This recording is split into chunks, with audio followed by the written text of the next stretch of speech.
What's going on, guys? Today I'm going to show you guys how to change steering axle U-joints. So step one of this procedure is going to be obviously remove the axle from the vehicle. Now to do that, this vehicle that I'm working on here has bad axle seals. So I shot a video on how to replace the axle seals. I'll put a card up in the corner. I go over it bolt by bolt. If you guys want to follow along at home how to remove the axle out of one of these Wranglers, it's pretty simple. But while I was in there, check this one out from the other side that I already did. You can see it's pretty well hammered, and the roller bearings are pretty much seized up solid in there. So if I'm doing one side, there's no reason I shouldn't do the other. This one is in decent shape, but the axle's out, the vehicle's apart. At this point, you can see how rusty this thing is. I might as well just do it and get it over with. So first thing we gotta do is there's some C-clips that hold this U-joint in. So obviously these are the new ones. The old ones are not gonna come out easy. There's a few videos out there on how to remove these, and usually guys will take like, a 4-ounce hammer and they just give it like 4 taps and it goes flying out. This one isn't gonna go that way.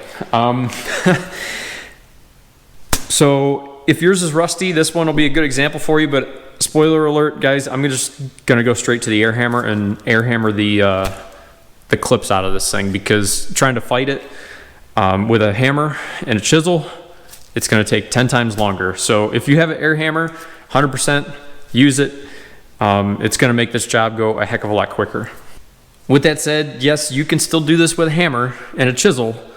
You're just gonna have to basically hammer the crap out of that chisel and hope they come out. The air hammer, like I said, can be much quicker, much easier, and a much lower risk of hitting your hand.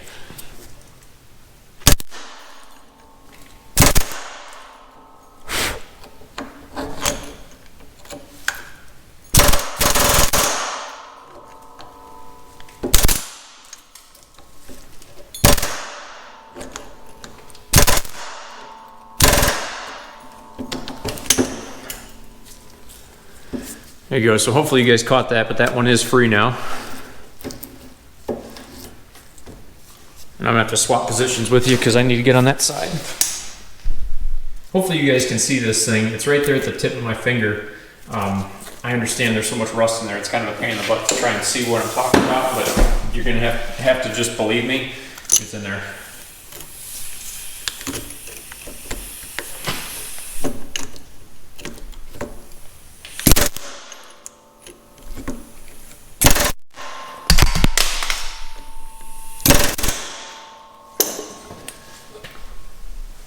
I lost the light, but the clip's out.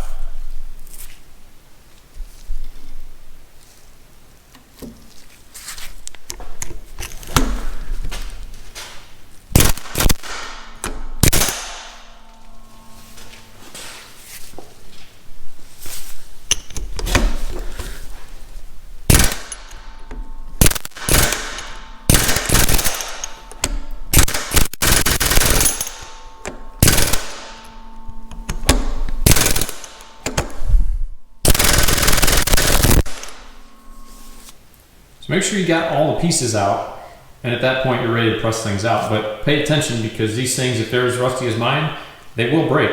That thing's about, 3/4 the size that it's supposed to be. So make sure you get all of the pieces out, not just the big parts.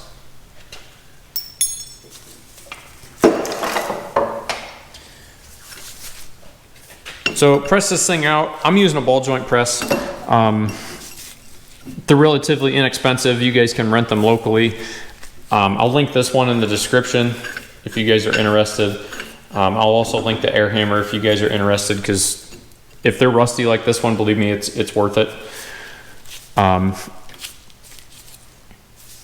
So what you want to do is line the opened end of the ball joint press up with the cap. So what's going to happen is this cap is going to fit down inside the center of the ball joint press.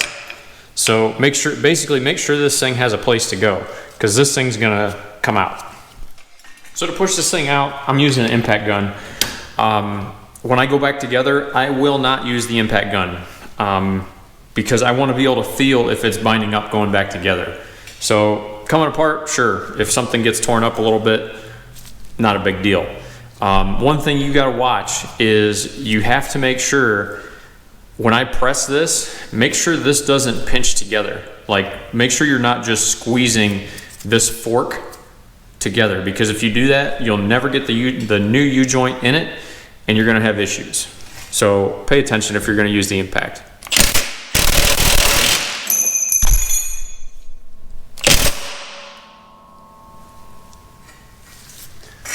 All right, so as you saw, it broke loose. But now what I want to do is I want to make sure that that cup is going into the end of the ball joint press.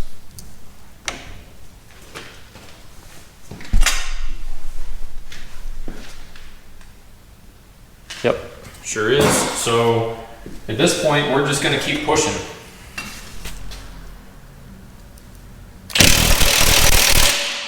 And you're going to push until you can't push anymore. So the edge of this fork is going to bottom out on the U-joint in this corner over here. Like that. Now you back it off. And that cap should just fall right off. All right, maybe I'm a liar.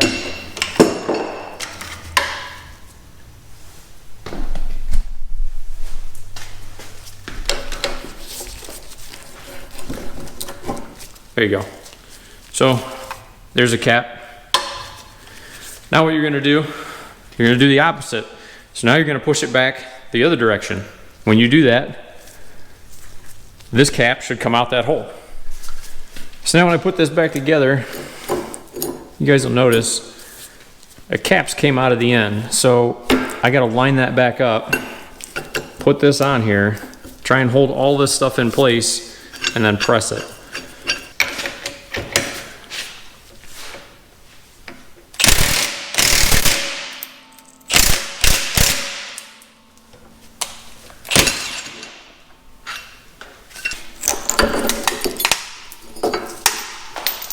Well, that's one way to get it apart.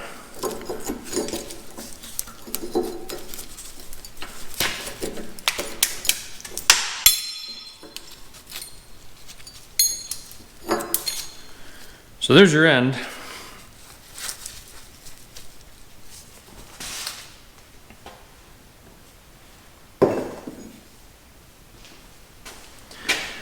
Now we're going to do the same thing, only vertically. So same deal.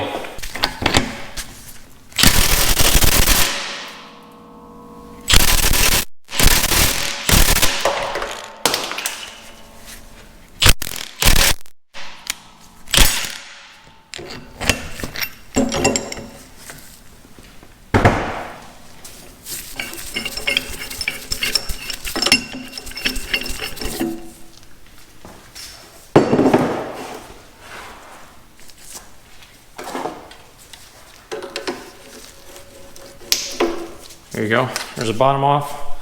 I'm gonna rotate this thing.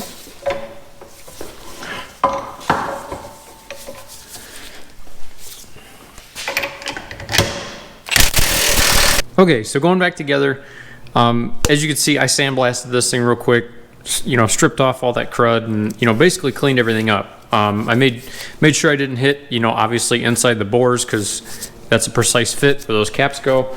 Next thing we're gonna do, take your fresh U-joint and you're going to remove all the caps. Set this thing off to the side here.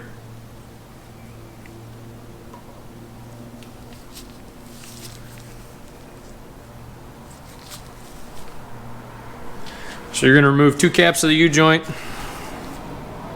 You can do all 4 too. I like to put the caps back on where they came from. There's actually literature from Spicer here that, if you actually read that real quick, it says the caps are actually mated to the U-joint itself, so they have the right amount of grease in them and stuff like that. So they suggest you keep track of them. Again, that's entirely up to you. So going back together here, that cap's going to go something like that. You're going to get the other one started, and what that'll do is that should hold that U-joint straight for you when you go back together.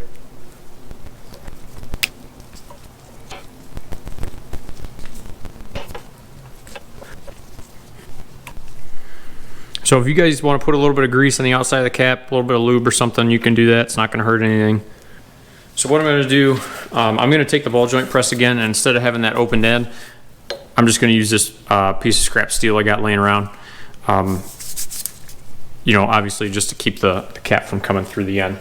So I'm going to flip you guys around for a second because I got to be on that side.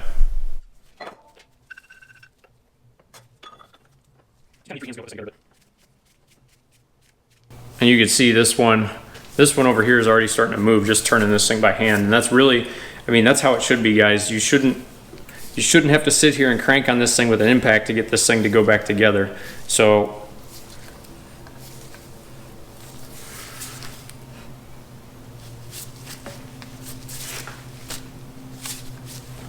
all right, I'm gonna have to break down and get the ratchet.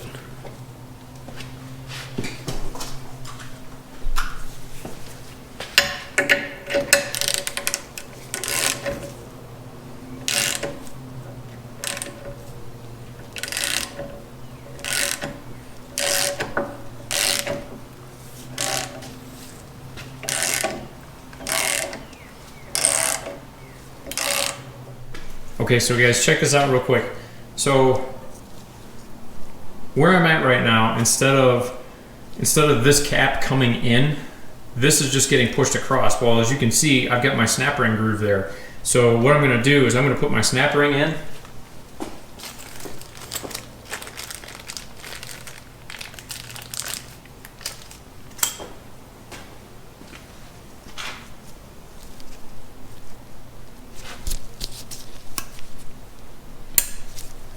So there, my snap ring's in. Now what I'm going to do is I'm going to flip the press around the other direction. So I'm going to take this piece of metal and put it over here on this end. So when this cap starts to get pushed back, it can't come out. So this piece of metal is going to hold this cap in.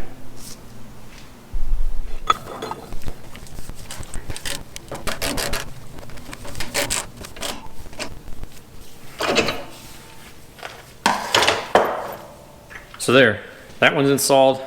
I'll bring you guys around here so you can see it.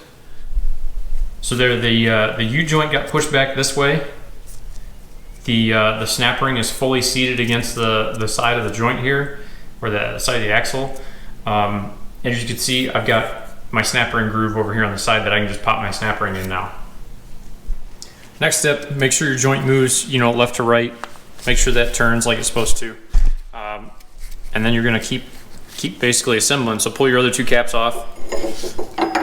That joint's gonna go on there just like that, and push on your other two caps. So guys, as you saw at the first one I did, you know, up here, it really doesn't take much pressure to push these things together. So, you know, make sure none of the needle bearings have fallen out. Make sure everything's how it's supposed to be before you go squeezing this thing together, because as you guys saw, I could turn it probably halfway by hand. You shouldn't need a 20-ton press to put one of these things together. If you do, either you bought crap U-joints or something's wrong with the shaft.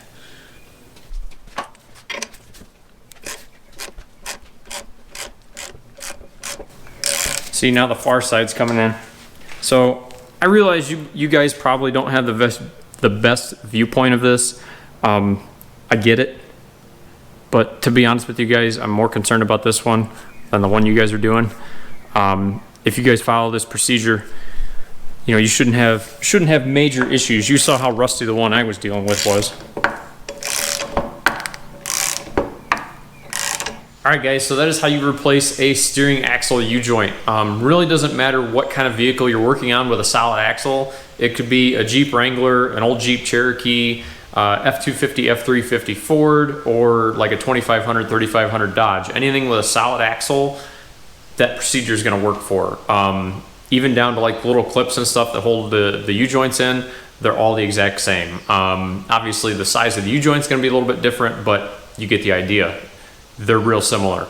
I'll put links in the description to the ball joint press, the air hammer, as well as the Spicer U-joints that I use. So I'll list the you know, the Ford and the Dodge, as well as the ones for the Jeep.